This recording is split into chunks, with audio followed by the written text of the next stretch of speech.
Dans mes différents contrats en attente, j'en ai un qui me demande d'envoyer une nouvelle station spatiale en orbite autour de Kerbin, et je vais en profiter du coup pour faire un nouveau module à la vraie station spatiale Asgard, qui du coup sera la station spatiale du contrat. Ce module sera un module central de la station, celui qui va relier toutes les parties, donc la partie science au-dessus, les vaisseaux qui arrivent pour ravitailler la station en dessous, et tout autour différents modules dont je n'ai pas encore vraiment trouvé les utilités. J'essaye de faire comme Mir avec des panneaux solaires en bazar au hasard, mais je me dis que ce sera plus esthétique si je fais des panneaux solaires bien rangés avec 4 autour.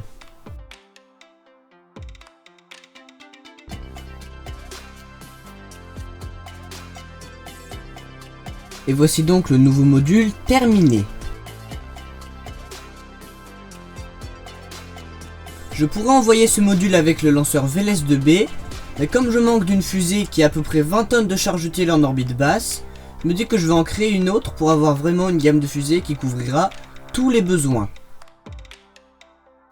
Je teste donc beaucoup de design en gardant toujours le second étage avec plusieurs moteurs Terrier pour une grande poussée permettant de mettre en orbite même des grandes charges.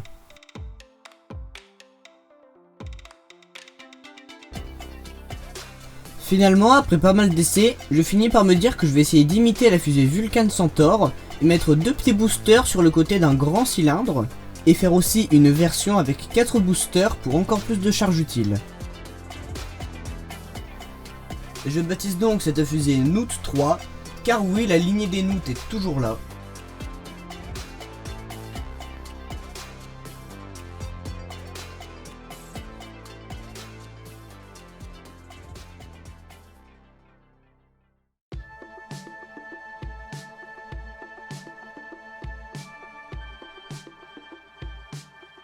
Et c'est parti pour le décollage de cette nouvelle fusée Noot.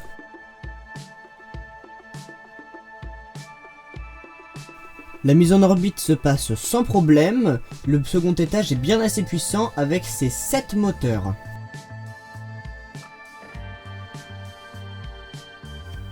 Et après avoir fait quelques manœuvres pour me rapprocher et croiser la station, au moment où je zoome sur les 2 vaisseaux, et bah, il n'y a plus d'orbite. Et pire, après que je sois allé sur les 2 vaisseaux, donc en vue où je peux voir le vaisseau directement en lui-même, il n'y a plus rien du tout, juste du noir, je ne peux même plus bouger. Heureusement, après être allé au centre spatial, puis à la station de contrôle, puis être revenu sur mon vaisseau, et bah tout va bien, ça s'est réparé, il n'y a plus de bug.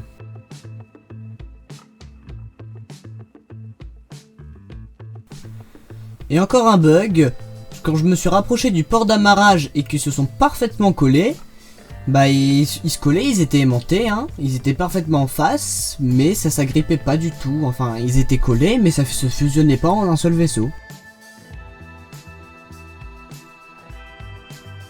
Heureusement, une avance rapide et un amarrage un peu bizarre plus tard, ils ont fini par bien vouloir coller.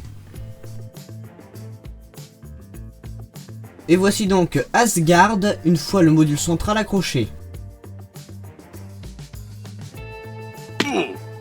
J'avais aussi un contrat qui me demandait de transmettre des données scientifiques depuis l'orbite de Kerbin. Du coup, je transmets les données scientifiques produites par le laboratoire, ce qui fait donc s'accomplir le contrat. J'ai aussi un petit contrat qui me demande d'envoyer un ComSat, ou en tout cas un satellite, sur une orbite précise autour de Kerbin, et comme j'ai pas besoin de mettre un satellite à cet endroit-là, et que je fais le contrat uniquement pour l'argent, bah le satellite il va être le moins cher possible, et il est donc, comme vous le voyez, complètement dégueulasse. Et c'est vraiment l'épisode des lanceurs Noot, car le sat est envoyé avec le lanceur Noot. Pour un ComSat aussi petit, le lanceur Noot est assez puissant pour l'envoyer en orbite. En jaune-orange sur la carte, vous pouvez voir l'orbite que je dois atteindre.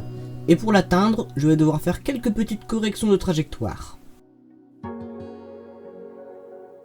Je commence par régler l'inclinaison de l'orbite pour être exactement sur le même plan que l'orbite visée.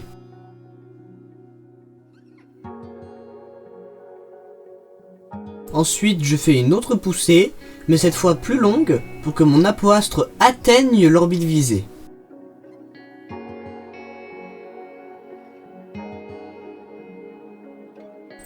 Je fais quand même en sorte que mon apoastre soit un peu en dessous de l'orbite que je veux atteindre pour pouvoir faire quelques corrections.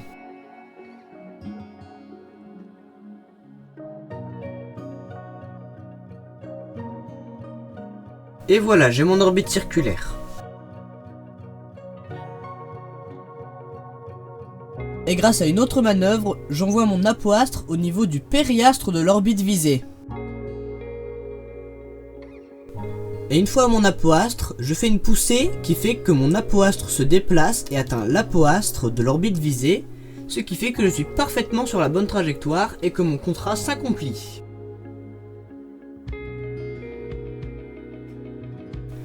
On se rappelle aussi que mon laboratoire avait envoyé des données scientifiques depuis l'orbite de Kerbin.